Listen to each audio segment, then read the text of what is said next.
Assalamualaikum warahmatullahi wabarakatuh.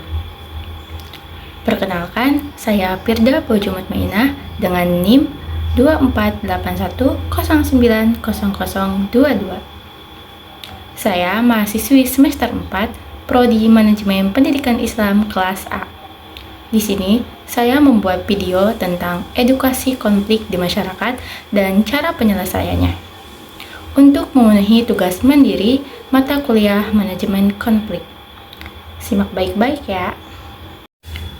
Konflik adalah hal yang sering kita temui dalam kehidupan sehari-hari, baik di lingkungan keluarga, sekolah, maupun masyarakat. Perbedaan pendapat dan kepentingan seringkali menjadi pemicu terjadinya konflik. Namun, apakah konflik selalu berdampak buruk? Atau justru bisa menjadi sesuatu yang bermanfaat jika dikelola dengan baik? Berikut pembahasannya, simak baik-baik. Secara sederhana, konflik adalah proses sosial yang terjadi ketika dua pihak atau lebih memiliki perbedaan kepentingan, nilai, ataupun pendapat.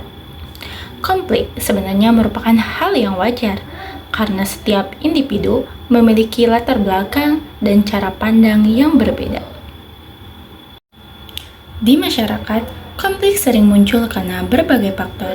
Salah satu penyebab utamanya adalah perbedaan pendapat, sehingga wajar jika muncul ketidaksepahaman. Selain itu, konflik juga disebabkan oleh kesalahpahaman komunikasi, kepentingan yang bertentangan, serta kurangnya rasa toleransi antar individu ataupun kelompok. Contoh sederhana konflik di masyarakat adalah perselisihan antar tetangga, seperti masalah batas tanah, kebisingan, atau penggunaan fasilitas bersama. Jika tidak ditangani dengan baik, konflik kecil seperti ini bisa berkembang menjadi konflik yang lebih besar dan merusak hubungan sosial.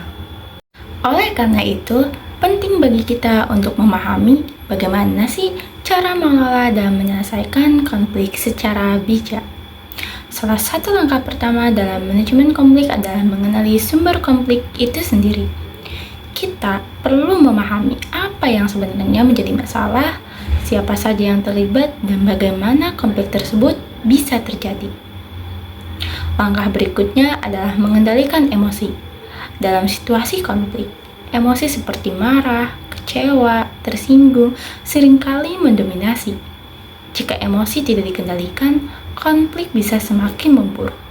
Oleh karena itu, penting untuk tetap tenang dan tidak terburu-buru dalam mengambil keputusan. Dalam penyelesaian konflik, kita perlu menyampaikan pendapat dengan cara yang baik dan tidak menyalahkan pihak lain. Selain itu, kita juga harus mau mendengarkan pendapat orang lain dengan terbuka. Dengan komunikasi yang baik, kesalahpahaman dapat dikurangi dan solusi bersama lebih mudah ditemukan. Salah satu metode penyelesaian konflik yang sering digunakan adalah musyawarah. Dalam musyawarah, semua pihak yang terlibat diberikan kesempatan untuk menyampaikan pendapatnya. Tujuannya adalah mencapai kesepakatan yang adil dan dapat diterima oleh semua pihak. Musyawarah mencerminkan nilai kebersamaan dan gotong royong yang sangat penting dalam kehidupan masyarakat. Selain musyawarah, konflik bisa diselesaikan melalui mediasi. Mediasi melibatkan pihak ketiga yang netral untuk membantu menyelesaikan konflik. Pihak mediator bertugas untuk menjembatani komunikasi antara pihak yang berselisih agar dapat mencapai kesepakatan bersama. Ada juga pendekatan kompromi, yaitu kedua belah pihak saling mengalah untuk mencapai solusi yang tidak sepenuhnya menguntungkan untuk satu pihak saja, tetapi tetap adil bagi semua. Pendekatan ini sering digunakan ketika dua belah pihak memiliki kekuatan yang seimbang. Selain itu, penting bagi kita sebagai anggota masyarakat untuk memiliki kesadaran dalam mencegah konflik sejak awal. Pencegahan konflik dapat dilakukan dengan cara membangun sikap saling menghargai, menjaga komunikasi yang baik, serta meningkatkan rasa empati terhadap orang lain.